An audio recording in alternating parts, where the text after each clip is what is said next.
السلام عليكم ورحمة الله وبركاته. أعوذ بالله من الشيطان الرجيم. بسم الله الرحمن الرحيم. وقطعناهم في الأرض أمما منهم الصالحون ومنهم دون ذلك وبلوناهم بالحسنات والسيئات لعلهم يرجعون. فخلف من بعدهم خلف ورثوا الكتاب يأخذون عرض هذا الأدنى ويقولون سيغفر لنا وإن يأتهم عرض مثله يأخذوه. ألم يؤخذ عليهم ميثاق الكتاب ألا يقولوا على الله إلا الحق ودرسوا ما فيه والدار الآخرة خير للذين يتقون أفلا تعقلون. والذين يمسكون بالكتاب وأقاموا الصلاة إنا لا نضيع أجر المصلحين. وإذ نطقنا الجبل فوقهم كأنه ظلة وظنوا أنه واقع بهم خذوا ما آتيناكم بقوة واذكروا ما فيه لعلكم تتقون. صدق الله العظيم. نحمده ونصلي على رسوله الكريم أما بعد. পরম করুণাময় অতীব দয়ালু আল্লাহ তাআলা বলেন, وقطعناهم في الأرض أمما وقطعناهم, এবং আমরা তাদেরকে খণ্ড বিখণ্ড করেছি, ফিল আরদি, এই পৃথিবীতে, এই জমিনে, উমামা, বিভিন্ন দলে এবং গোত্রে, অর্থাৎ আমরা তাদেরকে এই পৃথিবীতে, এই জমিনে বিভিন্ন দলে এবং গোত্রে খণ্ড বিখণ্ড তথা বিভক্ত করেছি। মিনহুমুস সালিহুন, তাদের কেউ ছিল সৎকর্মপরায়ণ, অমিনহুম দুনা যালিক, আবার কেউ অন্যরূপ ছিল, অর্থাৎ তারা সৎকর্মপরায়ণ ছিল না। ওয়াবালাউনাহুম বিল হাসানাতি ওয়াস সাইয়্যাত, ওয়াবালাউনাহুম, এবং আমরা তাদেরকে পরীক্ষা করেছিলাম, বিল হাসানাতি, কল্যাণ এবং মঙ্গল দ্বারা, ওয়াস সাইয়্যাত, এবং অকল্যাণ ও অমঙ্গল দ্বারা, লাআল্লাহুম ইয়ারজিউন, উদ্দেশ্য ছিল যাতে তারা তাদের অনৈতিক কুফরি কর্ম থেকে, অবাধ্যতা থেকে, সীমালঙ্ঘন থেকে ফিরে আসে, প্রত্যাবর্তন করে। ফাখালাফা মিন বাদিহিম, ফাখালাফা, অতঃপর স্থলাভিষিক্ত হয়েছিল, মিন বাদিহিম, তাদের পরে, খালফুন, অযোগ্য উত্তরাধিকারীগণ, অতঃপর তাদের অযোগ্য উত্তরাধিকারীরা তাদের স্থলাভিষিক্ত হয়েছিল, ওয়ারিসুল কিতাব, এবং তারা কিতাবের উত্তরাধিকারীও হয়েছিল। ইয়াখুযুনা আরাদা হাযাল আদনা, তারা এই দুনিয়ার তুচ্ছ সামগ্রী গ্রহণ করেছিল। ওয়ায়াকুলুনা, এবং তারা বলেছিল, সাইয়ুগফারু লানা, আমাদেরকে ক্ষমা করে দেওয়া হবে। ওয়া ইন ইয়াতিহিম আরাদুম মিসলুহু, কিন্তু ওগুলোর অনুরূপ সামগ্রী তাদের কাছে আসলে তাও তারা গ্রহণ করেছে। আলাম ইউখায আলাইহিম মিসাকুল কিতাব, আল্লাহ তাআলা বলেন, তাদের নিকট থেকে কি কিতাবের অঙ্গীকার গ্রহণ করা হয়নি? আল্লা ইয়াকুলু আলাল্লাহি ইল্লাল হক, যে তারা আল্লাহর ব্যাপারে সত্য ব্যতীত অন্য কোনো কথা বলবে না। ওয়া দারাসু মা ফীহ, এবং তারা তো কিতাবে যা কিছু আছে তা তারা অধ্যয়ন করে, পাঠ করে। ওয়াদ-দারুল আখিরাতু খায়রুল লিল্লাযিনা ইয়াত্তাকুন, আর যারা তাকওয়া ভিত্তিক জীবন যাপন করে তাদের জন্য আখিরাতের আবাসই উত্তম। আফালা তাকিলুন, আল্লাহ তাআলা বলেন, এটা কি তোমরা অনুধাবন করো না? ওয়াল্লাযীনা ইউমাসসিকুনা বিল কিতাব, যারা কিতাবকে সুদৃঢ়ভাবে ধারণ করে, ওয়া আকামুস সালাহ, এবং সালাত কায়েম করে, ইন্না লা নুদিউ আজরাল মুসলিহিন, তাহলে জেনে রাখো আমরা সৎকর্মপরায়ণশীল লোকদের তাদের শ্রমফল নষ্ট করি না। ওয়াইজ নাতাকনাল জাবালা ফাওকাহুম, স্মরণ করো সেই সময়ের কথা যখন তাদের উপরে পাহাড়কে সামিয়ানার মতো উপরে উঠিয়ে ধরেছিলাম। ওয়াজান্নু, এবং তারা মনে করেছিল, আন্নাহু ওয়াকিউম বিহিম, এ পাহাড়টা তাদের উপর পতিত হবে। খুযু মা আতাইনাকুম বিকুওয়াহ, এবং তাদেরকে বলা হয়েছিল, আমরা তাদেরকে বলেছিলাম যে আমরা তোমাদেরকে যা দিলাম সেটাকে মজবুত ভাবে ধারণ করো, শক্ত হাতে ধারণ করো। ওয়াজকুরু মা ফীহি লাআল্লাকুম তাত্তাকুন, এবং এই কিতাবে যা কিছু আছে সেগুলোকে তোমরা স্মরণ করো যাতে তোমরা তাকওয়ার অধিকারী হতে পারো। আমানতু বিল্লাহ। সম্মানিত ভাই এবং বোনেরা, কোরআনুল হাকিমের 7 নম্বর সূরা, সূরা আল আরাফের 168 থেকে নিয়ে 171 আয়াত পর্যন্ত মোট 4টি আয়াতের তেলাওয়াত এবং তার অনুবাদ আমি উপস্থাপন করেছি। আজকের এই অংশের আলোচনার মধ্য দিয়ে সূরা আরাফের ভিতর বনী ইসরাইলের আলোচনা শেষ হবে। সূরা আরাফের ভিতর বনী ইসরাইলের আলোচনা 103 আয়াত থেকে শুরু হয়েছিল। 103 আয়াত থেকে নিয়ে 171 আয়াত পর্যন্ত এই বড় একটা অংশে আল্লাহ সুবহানাহু ওয়া তাআলা বনী ইসরাইলদের আলোচনা করেছেন। তাদের আচরণের, তাদের ধর্মীয় এবং নৈতিক জীবনের অসংখ্য দিকগুলো আল্লাহ রাব্বুল আলামিন এই অংশে তুলে ধরেছেন। উদ্দেশ্য একটাই, যাতে আমরা আমাদের পূর্ববর্তী নবীর উম্মত এবং সেই জাতির এই ধরনের আলোচনা শুনে এখান থেকে যাতে আমরা ইতিবাচক জ্ঞান লাভ করতে পারি এবং আমাদেরকে, তারা যেভাবে পথভ্রষ্ট হয়েছিল, তাদের পদস্খলন ঘটেছিল, সেই অবস্থা থেকে নিজেদেরকে রক্ষা করতে পারি। সম্মানিত ভাই এবং বোনেরা, আজকে আমরা যে অংশটুকু পড়েছি এই অংশটুকুও কিন্তু অত্যন্ত গুরুত্বপূর্ণ। যদিও বনী ইসরায়েলদের আলোচনা, কিন্তু আল্লাহ সুবহানাহু ওয়া তাআলা এই অংশে বর্তমান সময়ের আমাদের মুমিন মুসলিমদের জীবনের জন্য এখান থেকে যথেষ্ট শিক্ষণীয় বিষয় আছে। অর্থাৎ যেই রোগ এবং ব্যাধিগুলো বনী ইসরায়েলদেরকে পেয়েছিল, ঠিক সেই ধরনের রোগ এবং ব্যাধি আজকে আমাদের চিন্তা চেতনা, আমাদের দৃষ্টিভঙ্গি, আমাদের ঈমান আকীদা এবং আমল আখলাকের ভিতর সেগুলো দেখা দিচ্ছে। তারা যেভাবে পথভ্রষ্টতার দিকে চলে গিয়েছিল, আজকে মুসলিম উম্মাহ মুহাম্মদ সাল্লাল্লাহু আলাইহি ওয়াসাল্লামের উম্মতের সদস্যরা আজকে পর্যায়ক্রমে এবং ধীরে ধীরে এবং কোনো কোনো জায়গাতে অতি দ্রুত তারা সেই পথভ্রষ্টতার দিকে, পদস্খলনের দিকে তারা অগ্রসর হচ্ছে। তারা যেই ভাষায় নবীর সাথে কথা বলেছিল, তারা যেই ভাষায় তাদের সমাজের সৎকর্মপরায়ণ লোকদের সাথে কথা বলেছিল, হঠকারিতামূলক আচরণ করেছিল, নিজেরা দম্ভ এবং অহংকার করেছিল, আল্লাহ সুবহানাহু ওয়া তাআলা সেই বিষয়গুলো আমাদের সামনে তুলে ধরেছেন। আজকে উম্মতের মাঝখানেও সেই ধরনের রোগ এবং ব্যাধিগুলো আজকে প্রকাশিত হচ্ছে।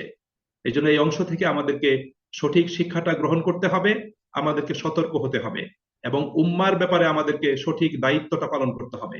অন্যথায় আগামী একটা ভয়াবহ ভবিষ্যৎ আমাদের জন্য অপেক্ষা করছে। সম্মানিত ভাই এবং বোনেরা, আজকে আমরা যে অংশের আলোচনা হচ্ছে, বনী ইসরাইলের ইহুদি সম্প্রদায়, আল্লাহ রাব্বুল আলামিন তাদেরকে বিভিন্ন দলে উপদলে বিভক্ত করেছিলেন, তাদেরকে খণ্ড বিখণ্ড করেছিলেন আল্লাহ সুবহানাহু ওয়া তাআলা। সেই প্রসঙ্গটি আল্লাহ পাক এখানে আলোচনা করেছেন। এর একটু আলোচনা আল্লাহ সুবহানাহু ওয়া তাআলা আমাদের সামনে রেখেছেন এই সূরারই 160 নম্বর আয়াতে। সূরা আরাফের 160 নম্বর আয়াতে আল্লাহ তাআলা বলেছিলেন, ওয়াকাত্তানাহুম ইসনাতাই আশরাতা আসবাতান উমামা। আল্লাহ বলেন, আমি তাদেরকে 12টি গোত্রে বিভক্ত করেছি। বনী ইসরাইলের মুসা আলাইহিস সালাতু ওয়াস সালামের এই উম্মতকে আল্লাহ সুবহানাহু ওয়া তাআলা 12টি গোত্রে বিভক্ত করেছিলেন। মুসা আলাইহিস সালাতু ওয়াস সালামের মাধ্যমে এই 12টি গোত্রের 12 জন নকিব নিযুক্ত করেছিলেন এবং তাদের জন্য আল্লাহ প্রদত্ত নিয়ামতগুলোকে 12টি ভাগ করেই তাদেরকে প্রদান করা হতো। যেমন যখন তাদের পানির প্রয়োজন হলো, তারা পানির আবেদন জানালো, মুসা আলাইহিস সালাতু ওয়াস সালামকে আল্লাহ রাব্বুল আলামিন সুনির্দিষ্ট পাথরে তার লাঠি দিয়ে আঘাত করতে বললেন এবং তিনি আঘাত করার সাথে সাথে সেই পাথর থেকে 12টি ঝর্ণা বের হলো এবং প্রত্যেক গোত্র তাদের ঝর্ণাগুলো চিনে নিল এবং সেখান থেকে তার পানি সংগ্রহ করেছিল। এবং আল্লাহ সুবহানাহু ওয়া তাআলা আজকের এই অংশে এখানেও বলছেন ওয়াকাত্তানাহুম ফিল আরদি উমামা, যে আমি তাদেরকে এই পৃথিবীতে, এই জমিনে বিভিন্ন দল উপদলে এবং বিভিন্ন গোত্রে তাদেরকে বিভক্ত করেছি। এখানে ইহুদিদের উপর যে সমস্ত আল্লাহ পাকের পক্ষ থেকে গজব হয়েছিল, যে সমস্ত শাস্তিগুলো আল্লাহ রাব্বুল আলামিন তাদেরকে প্রদান করেছিলেন, তন্মধ্যে এটাও ছিল অন্যতম একটা শাস্তি, যে আল্লাহ সুবহানাহু ওয়া তাআলা তাদেরকে পৃথিবীতে বিভিন্ন স্থানে তাদেরকে বিক্ষিপ্ত করে দিয়েছিলেন। তারা একটা জায়গাতে তারা অবস্থান করতে সক্ষম হয়নি এবং সারা পৃথিবীতেই তারা ছড়িয়ে পড়েছিল। তাদের কোথাও একটা বসতিও তাদের ছিল না। আল্লাহ পাক তাদেরকে বিভক্ত করেছিলেন। তা আজকে ইসরায়েলে যারা বসবাস করছে ইহুদিরা, এরা সারা পৃথিবী থেকে আগত ইহুদি, এরা এখানকার ভূমি সন্তান নয়। আপনি আমি শুনে আশ্চর্য হব যে ইহুদি যারা এখন ইসরায়েলে বসবাস করছে, এদের সকলের ভাষাও এক নয়। এরা একে অন্যের ভাষাটাও বুঝে না। এদের কালচার, এদের চালচলন, এদের জীবনাচার বিভিন্ন ধরনের অশুভ একটা উদ্দেশ্যে এদেরকে এখানে একত্রিত করা হচ্ছে। এবং বিশ্বের মোড়ল নামে যারা খ্যাত, যারা পৃথিবীতে অন্যায়ভাবে তাদের আধিপত্যকে বিস্তার করে আছে এবং আধিপত্যকে টিকিয়ে রাখতে চায়, তারাই কিন্তু সারা পৃথিবী থেকে ইহুদিদেরকে জড়ো করে তারা এই ইসরায়েল রাষ্ট্রটাকে প্রতিষ্ঠিত করেছে এবং এটাকে বিভিন্নভাবে শেল্টার দিয়ে তারা এটাকে বহাল রেখেছে। আল্লাহ রাব্বুল আলামিন এখানে বলছেন বিভিন্ন দল এবং উপদলে আমি তাদেরকে বিভক্ত করে দিয়েছিলাম। এরপর আল্লাহ রাব্বুল আলামিন বলছেন মিনহুমুস সালিহুন, তাদের মধ্যে কিছু লোক এরকম ছিলেন যারা ছিল সৎকর্মপরায়ণ। অমিনহুম দুনা যালিক, এবং কিছু ছিল তারা ভিন্ন রকমের, অর্থাৎ তারা সৎকর্মপরায়ণ ছিল না। সুপ্রিয় ভাই এবং বন্ধুরা, একটা কথা মনে রাখতে হবে আমাদের, যে আল্লাহ রাব্বুল আলামিন কিন্তু সত্য প্রকাশ করেছেন। আল্লাহ পাক কোরআনে বলেছেন ওয়ামান আসদাকু মিনাল্লাহি কিলা, আল্লাহ পাকের চেয়ে সত্য কথা আর কে বলে? আল্লাহ পাকই সবচেয়ে সত্য কথা বলেন। আল্লাহ পাক কোনো সত্যকে গোপন করেননি। আল্লাহ পাক যেই ব্যক্তির মধ্যে অথবা যেই জাতি বা গোষ্ঠীর মধ্যে যতটুকু ভালো দিক ছিল, ভালো দিক আছে, আল্লাহ পাক সেটাকে উপস্থাপন করেছেন, সেটার স্বীকৃতি দিয়েছেন। একই সাথে খারাপ লোকদের খারাপ গুণ বৈশিষ্ট্যগুলো আল্লাহ পাক উপস্থাপন করেছেন, তাদেরকে সংশোধন হতে বলেছেন এবং তাদের খারাপি থেকে পরবর্তী মানুষদেরকে শিক্ষা নিতে আল্লাহ রাব্বুল আলামিন বলেছেন। এই জন্য বনী ইসরাইলদেরকে আল্লাহ পাক বিভিন্ন দলে বিভক্ত করেছেন। বনী ইসরাইলরা আল্লাহ পাকের দ্বীনকে গ্রহণ করেনি, গ্রহণ করার পরে প্রত্যাখ্যান করেছে, নবীর আদর্শকে তারা গ্রহণ করেনি, কিতাবকে বিকৃত করেছে, কিতাবের হুকুম আহকামগুলোকে তারা স্বল্প মূল্যে বিক্রি করেছে, নিজেদের স্বার্থে ব্যবহার করেছে, নবীর সাথে অন্যায় আচরণ করেছে। তারপরেও তাদের মধ্যে কিছু ভালো মানুষ ছিল। আল্লাহ রাব্বুল আলামিন সেই ভালো মানুষদের ভালো দিকটার স্বীকৃতি আল্লাহ রাব্বুল আলামিন কুরআনুল কারীমে প্রদান করেছেন।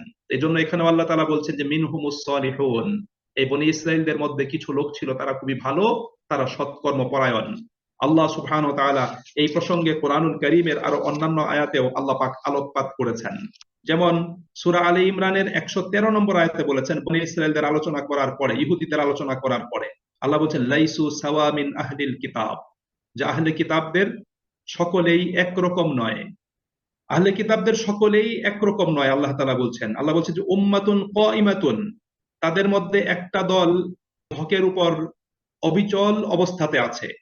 ইয়াতলুনা আয়াতিল্লাহ, তারা আল্লাহ পাকের আয়াতকে তেলাওয়াত করে। আনা আল-লাইল, রাতের একটা অংশে। অহুম ইয়াসজুদুন, এবং তারা সিজদাও করে। এখানে ইহুদিদের মধ্যে বা আহলে কিতাবদের মধ্যে যে ভালো লোকগুলো ছিল, আল্লাহ রাব্বুল আলামিন তাদের ভালো দিকটা আল্লাহ পাক এখানে উপস্থাপন করেছেন। এরপর 114 নম্বর আয়াত আল্লাহ তাআলা বলেছেন যে ইউমিনুনা বিল্লাহি ওয়াল ইয়াউমিল আখির, তারা আল্লাহর প্রতি ঈমান আনয়ন করে, আখিরাত দিবসের প্রতি ঈমান আনয়ন করে। ওয়া ইয়ামুরুনা বিল মারুফ ওয়া ইয়ানহাউনা আনিল মুনকার, তারা সৎ কাজের আদেশ দেয়, অসৎ কাজ থেকে নিষেধ করে। ওয়া ইউসারিউনা ফিল খায়রাত, এবং তারা কল্যাণকর কাজে পরস্পর প্রতিযোগিতা করে। উলাইকা মিনাস সালিহিন, আল্লাহ বলছেন এরা হলো সেই পুণ্যবান লোকদের অন্তর্ভুক্ত। আল্লাহ তাদেরকে পুণ্যবান লোকদের অন্তর্ভুক্ত বলেছেন। আল্লাহ বলছেন যে ওয়ামা ইয়াফআলু মিন খাইরিন ফালাই ইউকফারু, তাদের ভালো কাজকে বা ভালো কাজের প্রতিদানকে কখনোই অস্বীকার করা হবে না এবং তাদের ভালো কাজের প্রতিদান থেকে তাদেরকে বঞ্চিত করা হবে না। আল্লাহু আলিমুম বিল মুত্তাকিন, আল্লাহ তাআলা মুত্তাকিদের সম্পর্কে জানেন। আবার আল্লাহ সুবহানাহু ওয়া তাআলা সূরা আলী ইমরানের 75 নম্বর আয়াতে বনী ইসরাইলদের ভালো লোকদের প্রশংসা করেছেন। আল্লাহ রাব্বুল আলামিন বলেছেন যে ওয়ামিন আহলিল কিতাবি মান ইন তা'মানহু বিকিনতারিন ইউআদ্দিহি ইলাইক, আল্লাহ বলছেন আহলে কিতাবদের মধ্যে এমন লোক রয়েছে যে বিপুল পরিমাণ সম্পদ তাদের কাছে আমানত রাখা হলে সেটা তারা ফেরত দিয়ে দিবে, সেটাকে আত্মসাৎ করবে না। অমিনহুম মান ইন তা'মানহু বিদিনারিন লা ইউআদ্দিহি ইলাইকা ইল্লা মা দুমতা আলাইহি কায়মা। আল্লাহ বলছেন আবার আহলে কিতাবদের মধ্যে এমন দুষ্ট লোকও আছে, তাদের কাছে যদি একটা দেরহামও যদি গচ্ছিত রাখা হয় তাহলে সেটাকে তারা ফেরত দিবে না। তুমি তাদের উপর সর্বোচ্চ তাগাদা না দিলে তারা কখনোই সেটাকে ফেরত দিবে না। আল্লাহ রাব্বুল আলামিন এখানে তাদের সেই ভালো মন্দ দুটো দিকই আল্লাহ পাক কি করেছেন, উপস্থাপন করেছেন। সুতরাং সূরা আরাফের এই 161 নম্বর আয়াতে আল্লাহ সুবহানাহু ওয়া তাআলা বনী ইসরাইলদেরকে বিভক্ত করেছেন। আল্লাহ পাক তাদের ভালো লোকদের কথা বলেছেন, একই সাথে আল্লাহ রাব্বুল আলামিন তাদের মধ্যে কিছু ভালো লোক নয়, খারাপ লোক আছে সেই কথাটিও এখানে আল্লাহ পাক আমাদের সামনে উপস্থাপন করেছেন। সম্মানিত ভাই এবং বন্ধুরা, আল্লাহ বলছেন যে ওয়াবালাউনাহুম বিল হাসানাতি ওয়াস সাইয়্যাত, এবং আমি তাদেরকে পরীক্ষা করেছি কল্যাণ এবং অকল্যাণ দিয়ে, লাআল্লাহুম ইয়ারজিউন, যাতে তারা সঠিক পথে প্রত্যাবর্তন করে, সঠিক নীতি আদর্শ যাতে তারা গ্রহণ করে, সেজন্য তাদেরকে ভালো দিয়েও পরীক্ষা করা হয়েছে। আল্লাহ রাব্বুল আলামিন তাদেরকে কি করেছেন, মন্দ দিয়েও আল্লাহ রাব্বুল আলামিন তাদেরকে পরীক্ষা করেছেন। সম্মানিত ভাই এবং বন্ধুরা, এখানে প্রথমত বনী ইসরায়েলদের ভিতর যারা সৎ লোক ছিল এবং যারা সৎ লোক ছিল না, আল্লাহ পাক তাদের কথা আলোচনা এখানে করেছেন। যেমন তাওরাতের যুগে যারা তাওরাতের আনুগত্য করত, তাওরাতের আনুগত্যের বিকৃতি করত না, নবীর আদর্শের অনুসরণ করত, তারা ছিল সৎকর্ম পরায়ণ। আবার যারা তাওরাতকে বিকৃত করেছে, তাওরাতের হুকুম মানেনি, নবীর আদর্শকে যারা গ্রহণ করেনি, আল্লাহ পাক তাদেরকে অন্যরকম বলে আল্লাহ পাক এখানে উপস্থাপন করেছেন। আর আয়াতের শেষাংশে যেটা বলছে আল্লাহ রাব্বুল আলামিন যে ভালো মন্দ দ্বারা পরীক্ষা করা, এটা আল্লাহ রাব্বুল আলামিন পৃথিবীর মানুষকে পরীক্ষা করার আল্লাহ রাব্বুল আলামিনের একটা মূলনীতি। আল্লাহ পাক ভালো অবস্থা দিয়েও মানুষকে পরীক্ষা করেন, আবার আল্লাহ রাব্বুল আলামিন দুরবস্থা দিয়েও মানুষকে পরীক্ষা করেন। এই বনী ইসরাইলদেরকে আল্লাহ রাব্বুল আলামিন ভালো অবস্থা দিয়ে আল্লাহ পাক তাদেরকে পরীক্ষা করেছেন। আর যখন তাদেরকে ভালো অবস্থা দিয়েছেন, অর্থাৎ তাদেরকে সম্পদের প্রাচুর্য দিয়েছেন, এই সম্পদের প্রাচুর্য দেওয়ার পরে যখন তাদেরকে বলা হয়েছিল আল্লাহ রাব্বুল আলামিনের পথে খরচ করো, তাদেরকে এটা বলা হয়েছিল, তখন তারা কিন্তু আল্লাহ পাকের এই সম্পদ দেয়ার এই পরীক্ষায় তারা কিন্তু উত্তীর্ণ হতে পারেনি, বরং তারা আল্লাহ তাআলার ব্যাপারে হঠকারিতামূলক কথা বলেছে। যেমন সূরা আলী ইমরানের 181 নম্বর আয়াত, আল্লাহ তাআলা বলেন যে লাকাদ সামিআল্লাহু কাওলাল্লাযীনা ক্বালু ইন্নাল্লাহা ফাকীরু ওয়া নাহনু আগনিয়া। আল্লাহ বলেন যে আল্লাহ রাব্বুল আলামিন ওই সমস্ত লোকদের কথা শুনেছেন যারা বলে আল্লাহ পাক ফকির, তিনি দরিদ্র, এবং আমরা হলাম ধনী, আমরা হলাম অমুখাপেক্ষী। অর্থাৎ তাদেরকে প্রচুর সম্পদ আল্লাহ পাক দিয়েছিলেন, কিন্তু সেই সম্পদ যখন কল্যাণকর কাজে খরচ করতে বলা হলো, তখন তারা বললো যে আল্লাহ দরিদ্র হয়ে গেছে, আল্লাহর সম্পদের প্রয়োজন, আল্লাহর কোনো সম্পদ নাই, সেজন্য আল্লাহ আমাদের কাছে সম্পদ চাচ্ছে, কারণ আমরা হলাম সম্পদের মালিক। এই পরীক্ষায় তারা কি করেছে, এই পরীক্ষায় তারা ফেল করেছে। আল্লাহ পাক শেখার এটা এই সূরা আলী ইমরানের 181 নম্বর আয়াতে আল্লাহ পাক আলোকপাত করেছেন। আবার সূরা আল মাইদার 64 নম্বর আয়াতে এসে আল্লাহ সুবহানাহু ওয়া তাআলা বলছেন যে যখন তাদেরকে আবার দুরবস্থা দেয়া হলো, আর্থিক সংকটে যখন তাদেরকে ফেলে পরীক্ষা করা হলো, তখন তারা বলল, আল্লাহ বলেন অকালাতিল ইয়াহুদু ইয়াদুল্লাহি মাগলুলাহ, আল্লাহ বলেন যে ইহুদিরা বলে আল্লাহ রাব্বুল আলামিন হাত হলো বাঁধা, তার হাত হলো রুদ্ধ, অর্থাৎ তার হাতে এখন আর কোনো কিছুই নেই, এই জন্য তিনি আমাদেরকে দিচ্ছেন না। এভাবে তারা আল্লাহ রাব্বুল আলামিনের এই অর্থ সংকট দিয়ে, দুরবস্থা দিয়ে যখন তাদেরকে পরীক্ষায় ফেলা হলো, তখনও তারা তাদের নৈতিক অধপতনের কারণে, ইমানি দুর্বলতার কারণে, হঠকারিতামূলক আচরণের কারণে এই পরীক্ষাতেও তারা ফেল করে বসলো। এই জন্য আল্লাহ রাব্বুল আলামিন জগতে মানুষকে বিভিন্নভাবে পরীক্ষা করেন। আল্লাহ তাআলা কল্যাণের ভিতর মানুষকে একদম ডুবিয়ে দিয়ে, মানুষকে কল্যাণের অধিকারী করে, প্রাচুর্য দিয়ে, সম্পদ দিয়ে, সুখ শান্তি সমৃদ্ধি দিয়ে আল্লাহ পাক মানুষকে পরীক্ষা করেন। আবার একইভাবে আল্লাহ রাব্বুল আলামিন মানুষকে দুঃখ কষ্ট, বিপদ মুসিবত দিয়ে, অর্থ কষ্ট এবং সংকট দিয়ে পরীক্ষা করেন। এই জন্য আল্লাহ তাআলা বলছেন এই বনী ইসরাইলদেরকেও এই দুইটা অবস্থার মধ্য দিয়েই তাদেরকে পরীক্ষা করা হয়েছিল। ভালো দিয়েও পরীক্ষা করা হয়েছিল, মন্দ দিয়েও তাদেরকে পরীক্ষা করা হয়েছিল। এই জন্য রাসূল করিম সাল্লাল্লাহু আলাইহি সাল্লাতু ওয়াস সালাম তিনি আমাদেরকে জানিয়ে দিয়েছেন যে তোমরা আল্লাহ রাব্বুল আলামিনের এই প্রাচুর্যের পরীক্ষা বা অর্থ সংকট দুরবস্থার পরীক্ষায় তোমরা অটল অবিচল থাকো, ধৈর্য ধারণ করো, আল্লাহ পাকের উপর তাওয়াক্কুল করো। যদি ধৈর্য ধারণ করতে পারো, আল্লাহ পাকের উপর তাওয়াক্কুল করতে পারো, আল্লাহ রাব্বুল আলামিনের ফয়সালাকে যদি মেনে নিতে পারো, তাহলে তোমরা সফলতা অর্জন করতে সক্ষম হবে। সম্মানিত ভাই এবং বন্ধুরা, দেখুন এই আহলে কিতাবদের ইহুদি সম্প্রদায়, তারা যেমন ভালো মন্দ দিয়ে, কল্যাণ অকল্যাণ দিয়ে পরীক্ষা করার কারণে উত্তীর্ণ হতে সক্ষম হয়নি, এবং তারা সেই হঠকারিতামূলক আচরণ পরিত্যাগ করতে করেনি, তারা হকের পথে প্রত্যাবর্তন করেনি, ফিরে আসেনি, বরং বাতিল সেই নীতি আদর্শ মতবাদের উপর তারা সেখানে কামড়ে ধরে পড়েছিল। আল্লাহ রাব্বুল আলামিন সেই বিষয়টি এখানে উপস্থাপন করেছেন।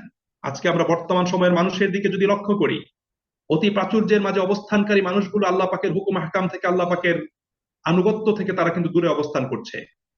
একই সাথে যারা চরম সংকটে পতিত সেই লোকগুলিও কিন্তু আল্লাহ পাকের হুকুম হাকাম পালন থেকে তারা দূরে অবস্থান করছে। এটা কিন্তু একটা মারাত্মক একটা দিক। সুতরাং এখান থেকে আমাদেরকে শিক্ষা গ্রহণ করতে হবে। এখান থেকে শিক্ষা গ্রহণ করতে হবে যে আল্লাহ পাক যে প্রাচুর্য আমাকে দিয়েছেন, সেই প্রাচুর্য এটা আমার জন্য পরীক্ষার উপকরণ।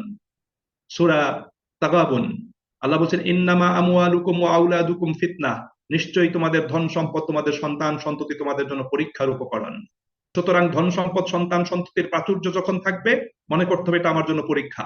সুতরাং এই পরীক্ষায় আমাকে উত্তীর্ণ হওয়ার জন্য সদা সজাগ এবং সতর্ক থাকতে হবে, যাতে এগুলোর মোহে পতিত হয়ে, এগুলোর লোভ লালসায় নিমজ্জিত হয়ে আমি যাতে সঠিক পথ থেকে, সঠিক আদর্শ থেকে বিচ্যুত হয়ে না যাই।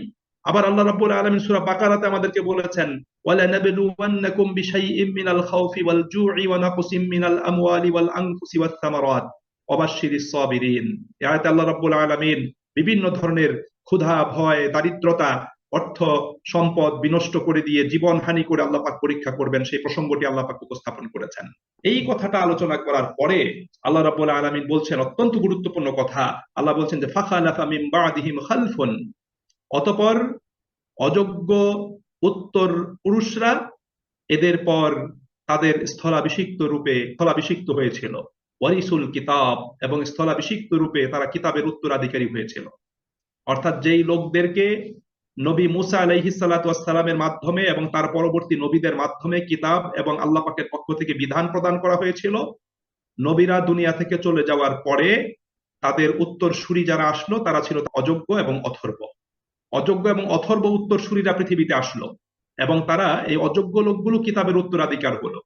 আল্লাহ তাআলা বলেন, তখন তারা ইয়াখুযুনা আরাদা হাযাল আদনা, তখন তারা এই পৃথিবীর তুচ্ছ সামগ্রীগুলো তারা গ্রহণ করতে শুরু করলো, সেটা কিতাবের বিনিময়ে অথবা তারা অন্যায় এবং অবৈধভাবে পৃথিবীর বস্তু সামগ্রীর লোভ লালসায় তারা নিমজ্জিত হলো এবং যে কোনো মূল্যে, যে কোনো উপায়ে এই পৃথিবীর সামগ্রীগুলো হস্তগত করার জন্য তারা প্রতিযোগিতায় লিপ্ত হলো। আবার তারা মুখে মুখে বলতো ওয়ায়াকুলুনা সাইয়ুগফারু লানা, যে আমরা যাই করি না কেন আমাদেরকে মাফ করে দেওয়া হবে, আমরা যাই করি না কেন আমাদেরকে মাফ করে দেওয়া হবে, এই ধরনের কথা তারা কি বলল। আল্লাহ বলেন মুখে তারা বলতেছিল যে আমাদেরকে ক্ষমা করে দেওয়া হবে, অথচ ওয়া ইয়াতিহিম আরাদুম মিসলুহু ইয়াখুযু, তাদের কাছে যদি আবার এরকম কোন অনুরূপ বস্তু সামগ্রী তাদের সামনে আসতো, তখন সেটাকেও তারা গ্রহণ করত, সেই বস্তু সামগ্রীগুলোকেও তারা গ্রহণ করত। এখানে আল্লাহ সুবহানাহু ওয়া তাআলা কোরআনুল হাকিমে অযোগ্য উত্তরসূরি বলে খ্রিস্টানদেরকে, নাসারাদেরকে আল্লাহ রাব্বুল আলামিন বুঝিয়েছেন। এটা হলো আত-তাফসীরুস সাহিহ, এই কিতাব থেকে এটা আগত হয়েছে। আবার ইবনে কাসির বলেছে এখানে ইহুদি নাসারা সহ পরবর্তী লোকদেরকে উদ্দেশ্য করা হয়েছে, পরবর্তী সবাইয়ের উদ্দেশ্য। মুফাসসির মুজাহিদ রাহিমাহুল্লাহ তিনি বলেছেন, দুনিয়ার যে বস্তুতেই তাদের চোখ পড়বে তারা সেটাকে হালাল বা হারাম যাই হোক না কেন তারা তাই গ্রহণ করে, তারপর ক্ষমার তালাশে তারা থাকে। আবার যদি আগামীকাল অনুরূপ কিছু নজরে পড়ে সেটাকেও তারা গ্রহণ করে। আল্লামা সুদ্দী রহমতুল্লাহ আলাই তিনি বলেছেন, তাদের মধ্যে কাউকে বিচারক নিয়োগ করা হলে সে উৎকোচ গ্রহণ করে, ঘুষ গ্রহণ করে তারা বিচার করত এবং তাদের ভালো লোকেরা একত্র হয়ে তাদেরকে বলতো যেটা করা যাবে না, এটা অন্যায়, কিন্তু পুনরায় তাদেরকেও আবার সেই অন্যায় ভাবেই অর্থ সম্পদটাকে তারা আত্মসাৎ করত। তাফসীর ইবনে কাসির এভাবেই কিন্তু ব্যক্ত করা হয়েছে। অর্থাৎ সে অন্যায়, অনাচার, অবৈধভাবে অর্থ সম্পদ লাভ করা, এটা তাদের অস্থি মজ্জার সাথে মিশে গিয়েছিল। আল্লাহ রাব্বুল আলামিন সেই বিষয়টা এখানে উপস্থাপন করেছেন। সম্মানিত ভাই এবং বন্ধুরা, আজকে মুসলিমদের মাঝে এমন অনেক লোক আছে যারা আল্লাহ পাকের দ্বীন পালন করে না, সালাত কায়েম করে না, কোরআনিক হুকুম তারা মানে না, রাসূল করিম সাল্লাল্লাহু আলাইহি ওয়াসাল্লামের সুন্নাহকে মানে না, তারা নফসের গোলামি করে, প্রবৃত্তির অনুসরণ করে। এই লোকগুলো কিন্তু সেই আহলে কিতাবদের লোকদের মতোই মনে করে যে আল্লাহ পাক গাফুরুর রাহিম, আল্লাহ পাক ক্ষমাশীল, আল্লাহ মাফ করে দিবেন, আল্লাহ মাফ করে দিবেন। এই সমস্ত কথা বলে বলে তারা অন্যায় এবং অপরাধমূলক কাজে তারা প্রতিযোগিতায় লিপ্ত হয়, তার উপর্যুপরি অন্যায় করতেই থাকে, অবৈধভাবে সম্পদ উপার্জন করতেই থাকে, আর বলে আল্লাহ মাফ করে দিবেন। আল্লাহ কি তোমার মতো কঠিন নাকি? আল্লাহ তো গাফুরুর রাহিম, তিনি ক্ষমাশীল, তিনি দয়ালু, সুতরাং তিনি মাফ করে দিবেন। আমি অনেক লোকের মুখে এই ধরনের কথা শুনেছি, আপনারাও শুনে থাকবেন এবং রাসূল করিম সাল্লাল্লাহু আলাইহি সাল্লাতু ওয়াসসালামের হাদিস থেকে এই কথাগুলো চলে এসছে। আল্লাহ নবী সাল্লাল্লাহু আলাইহি সাল্লাম এই ধরনের লোকদেরকে সবচেয়ে নির্বোধ এবং বোকা বলেছেন। আল্লাহ নবী সাল্লাল্লাহু আলাইহি সাল্লাম বলেছেন, সুনানে তিরমিজির হাদিস, আল কাইয়িসু মান দানা নাফসাহু ওয়া আমিলা লিমা বা'দাল মাউত। সবচেয়ে বুদ্ধিমান, সচেতন, জ্ঞানী হলো সেই ব্যক্তি যেই ব্যক্তি নিজের জীবন সম্পর্কে চিন্তা করে, আত্মপর্যালোচনা, আত্মসমীক্ষা করে এবং আখেরাতের জীবনের জন্য পাথেয় সংগ্রহ করে।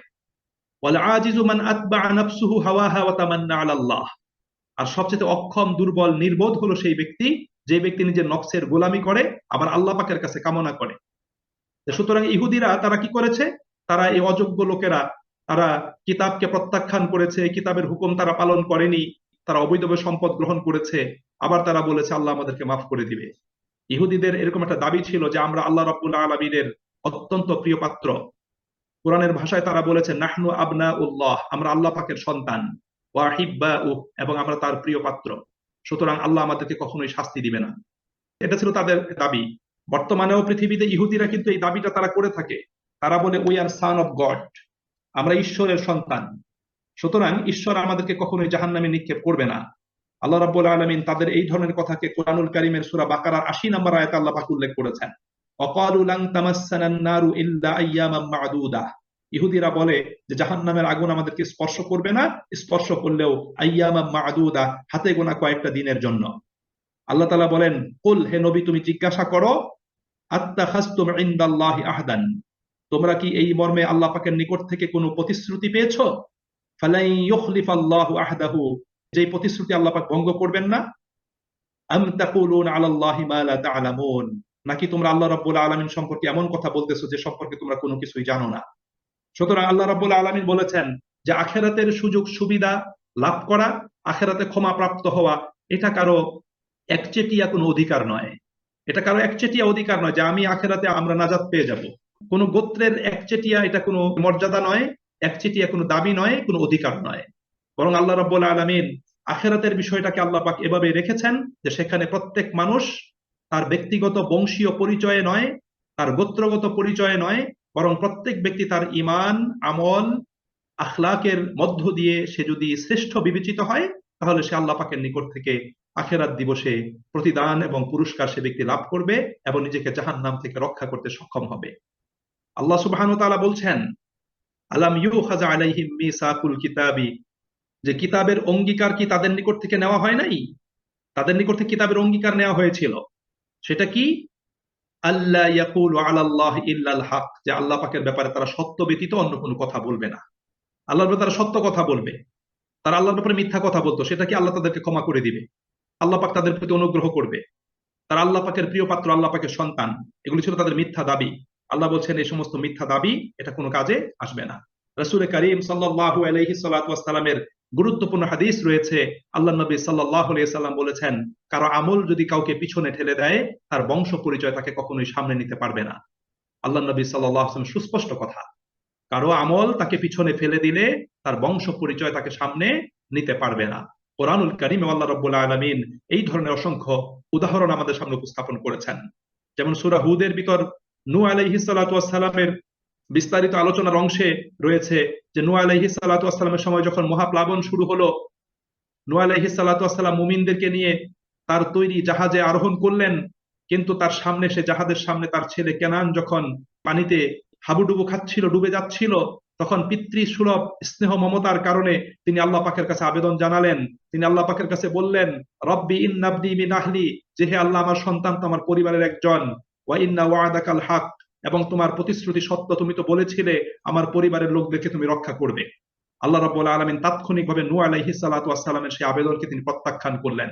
আল্লাহ তাআলা বললেন, ইন্নাহু লাইসা মিন আহলিক ইন্নাহু আমালুন গায়রু সালিহ, সে তোমার পরিবারের সদস্য নয়, তার কৃতকর্ম ভালো নয়, সে কৃতকর্ম খারাপ হওয়ার কারণে তোমার পরিবারের সদস্য পদ হারিয়েছে। ফালা তাসআলনি মা লাইসা লাকা বিহি ইলম, সুতরাং যে বিষয়ে তোমার কোনো জ্ঞান নেই সে বিষয়ে তুমি আমার কাছে আবেদন জানিও না।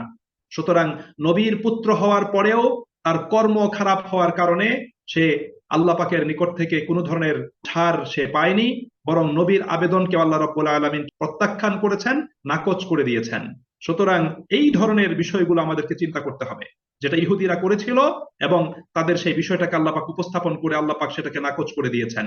নবী করিম সাল্লাল্লাহু আলাইহি সাল্লাতু ওয়াসসালামের এই মর্মে গুরুত্বপূর্ণ আর হাদিস রয়েছে যে নবুয়তের প্রাথমিক কালে রাসূল করিম সাল্লাল্লাহু আলাইহি সাল্লাতু ওয়াসসালাম একদিন তার কন্যা ফাতেমাকে ডেকে বলেছেন যে, ফাতিমা, আখিরাত দিবসে আমি নবী মুহাম্মদ সাল্লাল্লাহু আলাইহি ওয়াসাল্লামের কন্যা হিসেবে তুমি স্পেশাল কোনো ফেসিলিটি পাবে না।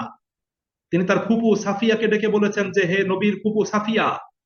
তিনি তার চাচা আব্বাসকে ডেকে বলেছেন যে, হে নবীর চাচা আব্বাস, আখিরাত দিবসে নবীর চাচা বা ফুপু হওয়ার কারণে তোমরা কোনো ধরনের স্পেশাল ফেসিলিটি পাবে না। সুতরাং তোমাদের যদি কোনো কিছুর প্রয়োজন থাকে আমার কাছে চাও, আমি দুনিয়ার সম্পদ থেকে তোমাদেরকে দিয়ে দিব, কিন্তু আখেরাতে আমি তোমাদের জন্য কোনো কিছুই করতে পারবো না। সুতরাং আখেরাতে প্রত্যেক ব্যক্তিকে তার ব্যক্তিগত ঈমান এবং আমলের মাধ্যমেই মুক্তির উপায় অনুসন্ধান করতে হবে, সেটা আল্লাহ রাব্বুল আলামিন সুস্পষ্টভাবে এখানে ব্যক্ত করেছেন। সুতরাং এই অযোগ্য উত্তরসূরিরা পৃথিবীতে এসে তারা কিতাবের উত্তরাধিকারী হয়েছিল, কিন্তু তারা অন্যায়ভাবে অর্থ সম্পদ গ্রহণ করেছে, দুনিয়ার সামগ্রীকে গ্রহণ করেছে। তাদেরকে নিষেধ করার পরও সেটা থেকে বিরত থাকেনি, বরং তারা বলেছে আল্লাহ আমাদেরকে ক্ষমা করে দিবেন। আল্লাহ তাআলা বলছেন ওয়াদারাসু মা ফি, এবং এই কিতাবে যা কিছু রয়েছে বিধিবিধান আল্লাহ পাকের পক্ষ থেকে, সেগুলোকে তারা পাঠ করেও থাকে। আল্লাহ তাআলা বলছেন তাদের প্রত্যেকের জেনে রাখা উচিত ওয়াদ-দারুল আখিরাতু খায়রুল লিল্লাযিনা ইয়াত্তাকুন, যে আখিরাতের ঘর, আখিরাতের আবাসন শুধু তাদের জন্যই সুনির্দিষ্ট যারা তাকওয়া ভিত্তিক জীবন যাপন করে। যারা তাকওয়া ভিত্তিক জীবন যাপন করবে, আখেরাতের ঘর, আখেরাতের সুযোগ সুবিধা, আখেরাতের ছাড়পত্র, আখেরাতের প্রতিদান পুরস্কার, জাহান্নাম থেকে মুক্তি এবং জান্নাতের প্রবেশের অধিকার লাভ করা শুধু তারাই পাবে যারা তাকওয়া ভিত্তিক জীবন যাপন করবে। আল্লাহ রাব্বুল আলামিন বলছেন আফালা তাকিলুন, তোমরা কি সত্য সঠিক জিনিসটা উপলব্ধি করবে না? আল্লাহ পাক সতর্ক করে দিয়েছেন। সম্মানিত ভাই এবং বন্ধুরা, ইহুদিদের ভিতর যেমন পরবর্তী প্রজন্ম ছিল অযোগ্য অথর্ব, তারা আল্লাহ পাকের হুকুম হাকামকে পালন করেনি। আজকে মুসলিম উম্মাহ আমরা যারা আছি, আমাদের আরো আগে থেকেই শুরু হয়ে গিয়েছে। সাহাবায়ে আজমাইন রাদিয়াল্লাহু তাআলা আনহুম, তাবেঈন, তাবেঈন আলাইহিমুস সালাম, তারা যেই মানের, যেই ঈমানের, যে আমলের অধিকারী ছিলেন, আমরা ঈমান এবং আমলের দিক থেকে তাদের অযোগ্য উত্তরসূরি হয়েছি। আমরা অযোগ্য উত্তরসূরি। আমাদের কাছে আল্লাহ পাকের কিতাব আছে, আমাদের কাছে নবীর সুন্নাহ আছে। আমরা অনেকে কিতাব পড়েও থাকি, বাট কিতাব পড়ার পরেও কিতাবের দাবি অনুযায়ী আমরা কিন্তু সেই কিতাবের হুকুম আহকাম গুলোকে পালন করি না। অসংখ্য মুমিন মুসলিম নামধারী মানুষ আছে যারা কোরআনের বিরুদ্ধে কথা বলে। অসংখ্য মুমিন মুসলিম নামধারী মানুষ আছে যারা নবী করিম সাল্লাল্লাহু আলাইহি ওয়াসাল্লাম সুন্নাহর বিরুদ্ধে যারা কথা বলে। তারা কোরআনের বক্তব্য নিয়ে, সুন্নাহর বক্তব্য নিয়ে উপহাস ঠাট্টা বিদ্রূপ করে থাকে। সুতরাং আমরা সেই অযোগ্য উত্তরসূরি। এই অযোগ্য উত্তরসূরি হওয়ার কারণে আজকে আমরা প্রতিনিয়ত দিন দিন আমরা আল্লাহ পাকের দিন থেকে বের হয়ে চলে যাচ্ছি। সুতরাং এই ব্যাপারে আমাদের সতর্ক থাকতে হবে। আজকে সমাজের শিক্ষিত শ্রেণী মানুষ, আজকে আলেম সমাজ, আল্লাহ পাকের দিনের ব্যাপারে তাদের যতটুকু ভূমিকা প্রয়োজন ছিল, আজকে তাদের অযোগ্যতার কারণে, তাদের ইমানি দুর্বলতার কারণে এবং দুনিয়ামুখিতার কারণে তারা সেই সঠিক দায়িত্বটুকু তারা পালন করছে না, সেই দায়িত্ব থেকে তারা বিরত থাকছে। বরং তাদের আচার আচরণ, কাজকর্ম, চালচলন গুলো মানুষকে দিনের প্রতি আকৃষ্ট করছে না, বরং দিন থেকে তাদেরকে দূরেই সরিয়ে দিচ্ছে। সুতরাং এখান থেকে আমাদের শিক্ষা গ্রহণ করতে হবে এবং আমাদের প্রত্যেকের পরিবারের ব্যাপারে, আমাদের সমাজের লোকদের ব্যাপারে আমাদের চিন্তা করতে হবে যে আমরা কোন ধরনের, কোন মানের প্রজন্ম পৃথিবীতে রেখে যাচ্ছি। আমাদের সন্তানরা কোন মানের? তারা কি দিনের পথের অনুসারী হচ্ছে নাকি হচ্ছে না? তারা কি দিনের প্রকৃত জ্ঞান অর্জন করছে কি করছে না? আমাদের প্রত্যেকের চিন্তা করে দেখা উচিত যে আমরা যাদেরকে পৃথিবীতে রেখে আমরা চলে যাব, যে আমার চেয়ারে বসবে, আমার জায়গাতে যে দাঁড়াবে, আমার অবস্থানে থেকে যে ব্যক্তি পৃথিবীতে নেতৃত্ব দিবে, দায়িত্ব পালন করবে, সেই কোন প্রকৃতির মানুষ আমাদের প্রত্যেককে চিন্তা করতে হবে। এই জন্য প্রত্যেক পিতা মাতাকে, সমাজের প্রত্যেক দিনদার মুমিন মুসলিম ভাই বোনদেরকে তাদের মাধ্যমে পৃথিবীতে আগত মানুষ তাদেরকে যোগ্যতর রূপে গড়ে তোলা এবং যোগ্য উত্তরসূরি পৃথিবীতে রেখে যাওয়া, এটা তার অত্যন্ত গুরুত্বপূর্ণ দায়িত্ব। এই দায়িত্ব তাকে পালন করতে হবে। সম্মানিত ভাই এবং বন্ধুরা, এখানে কিন্তু আল্লাহ রাব্বুল আলামিন সেই বিষয়টি আল্লাহ পাক আমাদেরকে স্মরণ করিয়ে দিয়েছেন। এটা আমাদের প্রত্যেককে কিন্তু এটা কিন্তু চিন্তা করতে হবে, এটা আমাদের চিন্তা করা দরকার। প্রিয় ভাই এবং বন্ধুরা, মাঝে মাঝে সোশ্যাল মিডিয়াতে, ফেসবুকে এমন কিছু লেখা দেখতে পাই, কলিজাটা ফেটে যায়। মুসলিম নামধারী অনেক মানুষ যারা বিভ্রান্ত হয়ে যাচ্ছে, যারা বিভ্রান্ত হয়ে যাচ্ছে, অত্যন্ত কষ্ট পাই, আঘাত পাই, কলিজা থেকে রক্ত ঝরে তাদের কথা শুনে। সুতরাং আমরা যদি যারা এই দিনের পথে পজিটিভ আছি, ইতিবাচক আছি, দিনকে গ্রহণ করতে চাই, দিনকে মেনে চলতে চাই, দিনের আলোতে আলোকিত হতে চাই, আমাদের প্রত্যেকের উপর কিন্তু দায়িত্ব আছে এ সমস্ত লোকদেরকে সঠিক পথে নিয়ে আসার জন্য, তাদের ভুলকে ভেঙে দেওয়ার জন্য আমাদেরকে সঠিক অবস্থান থেকে দায়িত্ব পালন করা। এটা আমাদের জন্য অত্যন্ত জরুরি, এটা আমাদেরকে চিন্তা করতে হবে। সুপ্রিয় ভাই এবং বোনেরা, আল্লাহ সুবহানাহু ওয়া তাআলা বলছেন যে তোমরা কি অনুধাবন করবে না? এখানে একটা জিনিস মনে রাখতে হবে যে আল্লাহ কখনো এই কথা বলেন নাই যে তারা বুঝে না, এমনটা কিন্তু না, এরকম কথাও কিন্তু আল্লাহ তাআলা বলেন নাই। বরং আল্লাহ বলছেন তারা কিতাব অধ্যয়ন করে, তারা জানে, তাদেরকে এই সমস্ত হারাম কাজ থেকে বিরত রাখার জন্য আল্লাহ পাক নির্দেশ দিয়েছেন। তারা জানে যে আল্লাহ রাব্বুল আলামিন যেই কাজগুলো করতে নিষেধ করেছেন তারা সেই কাজগুলো করে। সুতরাং তারা কিন্তু জেনে বুঝেই অন্যায় কাজগুলো করছে। এটা নিঃসন্দেহে একটা খারাপ কাজ, এটা জেনেই করছে। আজকে মুসলিমদের মাঝখানে যারা অন্যায় কাজ করছে, এরা জানে না বলে অন্যায় কাজ করছে তা কিন্তু না, তারা জেনে বুঝে সচেতনতার সাথেই কিন্তু অন্যায় কাজ করছে এবং অন্যায় কাজের প্রতিযোগিতায় তারা লিপ্ত হচ্ছে। সুতরাং এই বিষয়টি কিন্তু আমাদেরকে চিন্তা করে দেখতে হবে। এরপর আল্লাহ রাব্বুল আলামিন বলছেন ওয়াল্লাযীনা ইউমাসসিকুনা বিল কিতাব, যারা কিতাবকে দৃঢ়ভাবে ধারণ করে, ওয়া আকামুস সালাহ, এবং সালাত কায়েম করে। আল্লাহ বলছেন ইন্না লা নুদিউ আজরাল মুসলিহিন, আমি সৎকর্মপরায়ণদের তাদের শ্রমফল, তাদের কর্মের প্রতিফল, এটাকে আমি নষ্ট করি না। আমি তাদের এই কর্মফল আমি তাদেরকে অবশ্যই প্রদান করব। পূর্ববর্তী আয়াতগুলোতে একটা প্রতিজ্ঞা এবং প্রতিশ্রুতি সম্পর্কে আলোচনা করা হয়েছে, যা বিশেষত বনী ইসরায়েলের আলেম সমাজের জন্য ছিল, যে তাওরাত সম্পর্কে তাদের কাছ থেকে নেওয়া হয়েছিল, যে তাওরাতকে তারা কি করবে, এটাকে শক্তভাবে ধরবে এবং তাওরাতের হুকুম আহকামগুলোকে তারা বাস্তবায়ন করবে। এটা আল্লাহ রাব্বুল আলামিন পূর্ববর্তী আয়াতে এটা আলোচনা করেছেন। এখানে আল্লাহ পাক কাদের কথা বলেছেন? এখানে প্রথমত কিতাব বলতে মুফাসসিরিনদের এক দলের উদ্দেশ্য হলো, এখানে আল্লাহ পাক তাওরাতের কথা বলেছেন, অর্থাৎ যারা তাদের কিতাবে যে নবীর কথা বলা হয়েছে সে অনুযায়ী ঈমান এনেছে। মুজাহিদ রহমতুল্লাহ আলাই এ অনুসারে এটি আহলে কিতাবদের মধ্যে যারা ঈমান এনেছে তাদেরকে উদ্দেশ্য করেছেন। অর্থাৎ আহলে কিতাবদের ভিতর যারা ঈমান এনে তাদের প্রতি প্রদত্ত কিতাব তাওরাতের অনুসরণ করেছে, এটাকে ধারণ করেছে, সেই হুকুম আহকামগুলোকে বাস্তবায়ন করেছে, এখানে তাদের কথা বলা হয়েছে। আবার মুফাসসিরিনদের এক জামাত তারা বলেছেন এখানে কিতাব বলতে কোরআনকে উদ্দেশ্য করা হয়েছে, অর্থাৎ যারা বর্তমান নাজিলকৃত কোরআন এর অনুসরণ করে তাদের প্রচেষ্টা এবং আমলকে নষ্ট আল্লাহ পাক করবেন না। অর্থাৎ এখানে উম্মতে মুহাম্মদীর কথা বলা হয়েছে এবং পূর্ববর্তী উম্মতদের মধ্য থেকে যারা কোরআনকে গ্রহণ করে তার অনুসরণ করবে, আল্লাহ পাক তাদের কথা বলা হয়েছে। আবার অনেক মুফাসসিরিনদের মধ্যে এখানে সকল আসমানি কিতাবকেই বলা হয়েছে। তখন তার অর্থ হবে যে আমরা যখনই যাদেরকে কিতাব দিয়েছি তাদের মধ্য থেকে যারা কিতাবকে ধারণ করেছে, কিতাবের হুকুম হাকাম পালন করেছে, সালাত কায়েম করেছে, তাদের আমলকে বিনষ্ট করা হবে না। আর এখানে আল্লাহ রাব্বুল আলামিন মৌলিক ইবাদতগুলোর মধ্যে শুধু সালাতের কথা বলেছেন, একটা মাত্র বিধান প্রতিষ্ঠার কথা আল্লাহ পাক এখানে বলেছেন। এতে ইঙ্গিত করা হয়েছে যে আল্লাহর বিধানের মধ্যে সর্বোত্তম এবং সবচেয়ে গুরুত্বপূর্ণ বিধান হলো সালাত কায়েম করা। সালাতের অনুবর্তিতা আসমানি বিধানসমূহের অনুবর্তিতার বিশেষ লক্ষণ, অর্থাৎ কোনো ব্যক্তি যদি সালাত কায়েম করে তার দ্বারা আল্লাহ পাকের অন্যান্য বিধিবিধানগুলো কায়েম হবে। এই মর্মে রাসূল করিম সাল্লাল্লাহু আলাইহি সাল্লাতু ওয়াসাল্লামের একটা হাদিস রয়েছে। আল্লাহ নবী সাল্লাল্লাহু আলাইহি ওয়াসাল্লাম বলেছেন আস-সালাতু ইমাদুদ্দিন, সালাত হলো দ্বীনের স্তম্ভ, দ্বীনের পিলার। সুতরাং যে ব্যক্তি এই সালাতকে সুপ্রতিষ্ঠিত করবে সে পুরো দিনটাকে সুপ্রতিষ্ঠিত রাখবে, আর যে ব্যক্তি সালাতকে বিনষ্ট করবে তার দ্বারা পুরো দিনটাই কি হবে, বিনষ্ট এবং বিধ্বস্ত হবে। হযরত ওমর ইবনুল খাত্তাব রাদিয়াল্লাহু তাআলা আনহু তিনি খলিফাতুল মুসলিমিন হওয়ার পরে তার গভর্নরদের কাছে চিঠি লিখেছিলেন যে আমার কাছে সালাত হলো সবচেয়ে গুরুত্বপূর্ণ বিষয়। সুতরাং যে ব্যক্তির দ্বারা সালাত সুপ্রতিষ্ঠিত হবে তার দ্বারা বাকি কাজ সঠিকভাবে চলবে, আর যারা সালাতকে বিনষ্ট করবে তার দ্বারা বাকি কাজও বিনষ্ট হবে।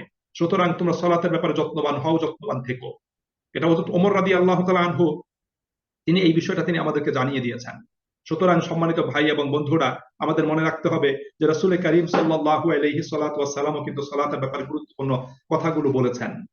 সম্মানিত ভাই এবং বন্ধুরা, আজকে এক শ্রেণীর নামধারী মুসলমান যারা নিজেরা সালাত আদায় করে না, সালাতকে নিয়ে ঠাট্টা উপহাস এবং বিদ্রূপ করে থাকে, এবং আলেম শ্রেণীর এক দলের দায়িত্বহীন কথার কারণে তারাও এই সালাত নিয়ে উপহাস এবং বিদ্রূপ করে থাকে এবং এটাকে তারা গুরুত্বই প্রদান করে না। আমাদের মনে রাখতে হবে ঈমান ছাড়া যেমন মুসলিম হওয়া যায় না, সালাত ছাড়া মুসলিম থাকা যায় না। সালাত যার ভিতর নাই সে মুসলিম নয়। এটাই রাসূল করিম সাল্লাল্লাহু আলাইহি সাল্লাতু ওয়াস সালামের সুস্পষ্ট কথা। তিনি বলেছেন আল ফারকু বাইনাল মুমিনি আল ফারকু বাইনাল আবদি ওয়াল কুফরি ওয়াশ শিরকি তারকুস সালাহ। একজন মুমিন ব্যক্তি, মুসলিম ব্যক্তি, আরেকজন নন মুসলিম কাফের মুশরিকের মাঝখানে পার্থক্য হলো সালাত পরিত্যাগ করা। এই জন্য কোরআনুল কারীমে আল্লাহ রাব্বুল আলামিন ৮০টিরও অধিক আয়াতে আল্লাহ পাক সালাতের কথা বলেছেন, এবং রাসূল করিম সাল্লাল্লাহু আলাইহি ওয়াসাল্লাম সালাতের ফরজিয়ত, তার গুরুত্ব, তার ফজিলত এবং বিভিন্ন বিষয়ে অসংখ্য বক্তব্য তিনি আমাদেরকে প্রদান করেছেন। সুতরাং এখানে আল্লাহ রাব্বুল আলামিন বলেছেন কিতাবকে ধারণ করা। কিতাবকে ধারণ করা মানে হলো কিতাবকে অধ্যয়ন করা, কিতাবকে পড়া, কিতাবের হুকুম আহকামগুলোকে জানা, কিতাবের হুকুম আহকামগুলো নিজ জীবনে বাস্তবায়ন করা, কিতাবের হুকুম আহকামগুলো মানুষের মাঝখানে প্রচার প্রসার করা, কিতাবের হুকুম আহকামগুলো সমাজ জীবনে সুপ্রতিষ্ঠিত করা, এবং কিতাবের হুকুম আহকামগুলোর মাধ্যমে সামাজিক সংস্কার এবং পরিবর্তনের জন্য নিজের অবস্থান থেকে নিয়মতান্ত্রিক ভাবে কাজ করা। এটাই হলো কিতাবকে ধারণ করা। এটা মানে এই না যে আমি কিতাব ধরে নিয়ে বসে থাকবো। আল্লাহ রাব্বুল আলামিন বনী ইসরাইলদের একটা উদাহরণ দিয়েছেন সূরা জুমার ভিতর ৫ নম্বর আয়াতে। আল্লাহ বলছেন মাসালুল্লাযীনা হুম্মিলুত তাওরাতা সুম্মা লাম ইয়াহমিলুহা কামাসালিল হিমারি ইয়াহমিলু আসফারা। আমি যাদেরকে তাওরাত কিতাব দিয়েছিলাম বহন করার জন্য, ধারণ করার জন্য, কিন্তু তারা সেটাকে সঠিকভাবে ধারণ করেনি, সেটাকে বহন করেনি। তাদের দৃষ্টান্ত হলো সেই গাধার মতো, যে গাধার পিঠে কিতাবের বোঝা চাপানো হয়েছিল, বোঝা তুলে দেওয়া হয়েছিল। সুতরাং ওরা এই কিতাবের হক আদায় করতে পারেনি। সুপ্রিয় ভাই এবং বন্ধুরা, আজকে আমাদের কাছে আল্লাহ পাকের কিতাব কোরআনুল কারীম আছে, আজকে আমাদের কাছে রাসূল করিম সাল্লাল্লাহু আলাইহি ওয়াসাল্লামের সুন্নাহ আছে, যা আল্লাহ প্রদত্ত কিতাব কোরআনুল কারীমের ব্যাখ্যা এবং তার বিশ্লেষণ এবং তার প্রায়োগিক আলোচনা। সুতরাং এই দুটোকে যদি আমরা মজবুতভাবে আঁকড়ে না ধরি, ধারণ যদি না করি, নিজেদের জীবনে বাস্তবায়ন যদি আমরা না করি, তাহলে আমরা পূর্ববর্তী ইহুদি জাতির মতো আমরাও পথভ্রষ্ট হয়ে যাব, এবং আমরা আল্লাহ পাকের নিকট থেকে উত্তম কর্মের প্রতিদান কখনোই আমরা পাব না। সুতরাং এই বিষয় থেকে আমাদেরকে শিক্ষা গ্রহণ করতে হবে। এরপরে সর্বশেষ আয়াত ১৭১ নম্বর আয়াতে আল্লাহ রাব্বুল আলামিন আরেকটি বিষয়ের দিকে ইঙ্গিত করেছেন। সেই বিষয়টি হলো আল্লাহ বলছেন যে ওয়াইজ নাতাকনাল জাবালা ফাওকাহুম কাআন্নাহু যুল্লাহ, যে স্মরণ করো সেই সময়ের কথা যখন আমরা পর্বতকে তাদের উপরে উঠাই, এবং সেটা ছিল একটা শ্যাডো, একটা শামিয়ানার মতো। ওয়াযান্নু আন্নাহু ওয়াকিউম বিহিম, এবং তারা মনে করলো যে এই পাহাড়টা তাদের উপর পতিত হবে। খুযু মা আতাইনাকুম বিকুওয়াহ, এবং তখন আমি তাদেরকে বলেছিলাম যে তোমরা শক্তভাবে আমি তোমাদেরকে যা কিছু প্রদান করছি সেটাকে গ্রহণ করো, সেটাকে ধারণ করো। ওয়াসকুরু মা ফীহি লাআল্লাকুম তাত্তাকুন, এবং যাতে তোমরা তাকওয়ার অধিকারী হতে পারো।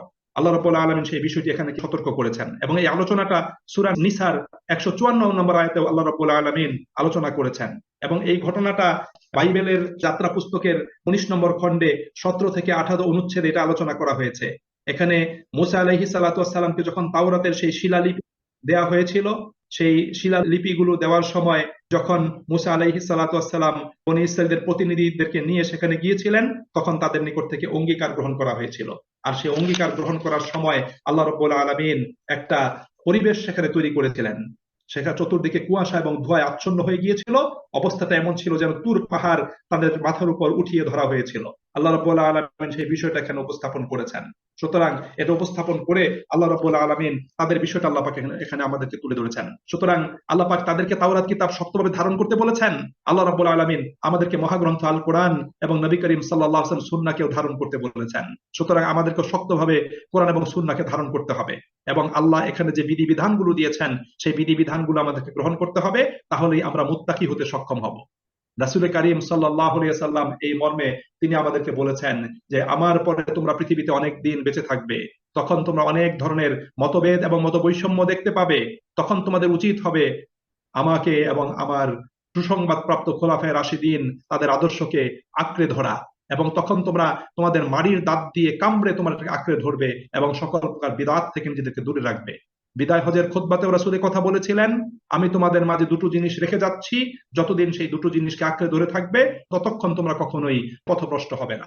সুতরাং প্রিয় ভাই এবং বন্ধুরা, আমাদেরকে আলোচনা থেকে এই শিক্ষাটাই গ্রহণ করতে হবে যে আল্লাহ প্রদত্ত কিতাব মহাগ্রন্থ আল কোরআন, রাসূল করিম সাল্লাল্লাহু আলাইহি ওয়াসাল্লাম প্রদর্শিত সুন্নাহ, মহাগ্রন্থ আল কোরআনের ব্যাখ্যা এবং প্রায়োগিক দলিল এবং প্রমাণ, এই দুটোকে আঁকড়ে ধরে আমাদের প্রত্যেককে সিরাতুল মুস্তাকিমের উপর অবিচল থাকার জন্য চেষ্টা করতে হবে, এবং এই পথ ধরে আমাদের প্রত্যেককে সফলতার, নাজাতের এবং জান্নাতের পথের দিকে অগ্রসর হতে হবে। এটা আমাদের জন্য অত্যন্ত জরুরি। প্রিয় ভাই এবং বন্ধুরা, আসুন আমরা এই অংশ থেকে শিক্ষা গ্রহণ করি, এবং আজকের আলোচনার মধ্য দিয়ে সেই ১০৩ আয়াত থেকে যে শুরু হয়েছিল বনী ইসরাইলের আলোচনা, ১৭১ নম্বর আয়াতে এসে শেষ হলো। সামনের দিকে আবার নবী মুহাম্মদুর রাসূলুল্লাহ সাল্লাল্লাহু আলাইহি ওয়াসাল্লামের সেই নবুয়তের আলোচনা এবং তার প্রদত্ত শিক্ষা এবং আদর্শের আলোচনাটা সামনের দিকে আসবে। সেটা আমরা ইনশাআল্লাহ পরবর্তী ক্লাস থেকে জানবো। আল্লাহ আমাদের সকলকে তৌফিক দান করুন, আল্লাহ আমাদেরকে সাহায্য দান করুন, যাতে আমরা কোরআনকে ধারণ করে, নবীর সুন্নাহকে ধারণ করে নিজেরা হকের উপর টিকে থাকতে পারি এবং হকের পথে মানুষকে আমরা আনার জন্য, চলার জন্য আমাদের পথ দেখাতে পারি। আল্লাহ আমাদেরকে তৌফিক নসিব করুন। আমিন। ওয়া আখিরু দাওয়ানা আনিল হামদুলিল্লাহি রাব্বিল আলামিন। আসসালামু আলাইকুম ওয়া রাহমাতুল্লাহি ওয়া বারাকাতুহু।